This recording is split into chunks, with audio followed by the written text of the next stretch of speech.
एकनाथ शिंदे से नहीं बन रही बात, क्या पालघर सीट पर बहुजन विकास अघाड़ी के राजेश पाटिल को सपोर्ट करेगी बीजेपी? पालघर लोकसभा सीट पर महायुति के उम्मीदवार के नाम की घोषणा को लेकर अब भी सस्पेंस है। वहीं सूत्रों का कहना है कि बीजेपी सीट पर महायुति का उम्मीदवार उतारना तो चाहती है, लेकिन चुनाव चिन्ह उसे कमल ही चाहिए। यही मांग बीजेपी के कार्यकर्ताओं की भी है। हालांकि मुख्यमंत्री एकनाथ शिंदे बीजेपी के चुनाव चिन्ह पर अपनी पार्टी का उम्मीदवार नहीं उतारना चाहते। अगर राजेंद्र गावित धनुष बाण पर चुनाव लड़ते हैं तो उनका जीतना आसान नहीं होगा, क्योंकि गावित का कार्यकर्ता ही नहीं मतदाता भी विरोध कर रहे हैं।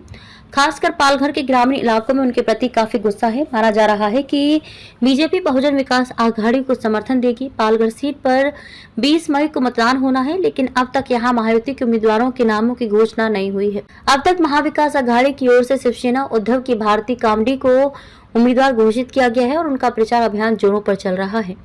हालांकि बहुजन विकास अघाड़ी के उम्मीदवार राजेश पाटिल ने अपना नामांकन भर दिया है, लेकिन उनका चुनाव लड़ना अब तक तय नहीं है। पार्टी अध्यक्ष हितेन ठाकुर ने कहा कि उनके और भी उम्मीदवार नामांकन भर सकते हैं। सीट पर शिंदे गुट से विवाद, बीजेपी भी उनके पक्ष में नहीं है। बीजेपी कार्यकर्ताओं का कहना है कि सीट किसी के भी खाते में जाए, लेकिन चुनाव चिन्ह कमल होना चाहिए। शिंदे बीजेपी के चिन्ह से किनारा कर रहे हैं। गावित का दावा है कि इस बार भी उम्मीदवारी उन्हें ही मिलेगी, इसलिए बीजेपी सुरक्षित रास्ता अपनाते हुए बहुजन विकास अघाड़ी के उम्मीदवार को समर्थन दे सकती है। बविया के लोकसभा क्षेत्र में 3 विधायक हैं। हालांकि बीजेपी और बविया की तरफ से अब तक कोई आधिकारिक बयान नहीं आया है। प्रकाश अम्बेडकर का एमवीए पर निशाना। इधर वंचित बहुजन अघाड़ी वीबीए के अध्यक्ष प्रकाश अम्बेडकर ने शिवसेना यूबीटी के प्रमुख उद्धव ठाकरे से पूछा है कि क्या वे चुनाव के बाद भी महाविकास अघाड़ी और इंडिया अलायंस के साथ रहेंगे। उन्होंने कहा कि उन्हें तो इस बात से संदेह है कि परिणामों के बाद भी उद्धव की निष्ठा राज्य में एमवीए और राष्ट्रीय स्तर पर इंडिया अलायंस के प्रति बनी रहेगी। अम्बेडकर ने ठाकरे को चुनौती दी कि वे लिखित में आश्वासन दें कि जून के पहले सप्ताह में चुनाव परिणामों के बाद भी वे कांग्रेस एमवीए को समर्थन देना जारी रखेंगे। उन्होंने शिवसेना यूबीटी से भी औपचारिक प्रतिबद्धता की मांग की है कि वे आगामी महाराष्ट्र विधानसभा चुनाव तक एमवीए का अंग बनी रहेंगी। एमवीए में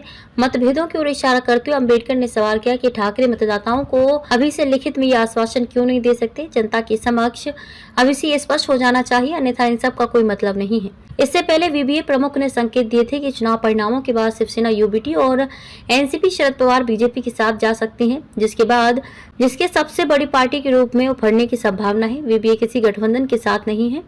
वह राज्य की 48 में से 45 सीटों पर चुनाव लड़ रही है। उसने एमवीए में शामिल होने की कोशिश की थी, लेकिन बात नहीं बनी। पिछले सप्ताह उसने एक भी मुस्लिम उम्मीदवार को टिकट न देने के लिए एमवीए विशेषकर कांग्रेस की आलोचना की थी। अगर आपको हमारी वीडियो अच्छी लगी हो तो वीडियो को लाइक करें और चैनल को सब्सक्राइब करें और ताज़ा खबरों के लिए जुड़े रहिए मुंबई हलचल के साथ।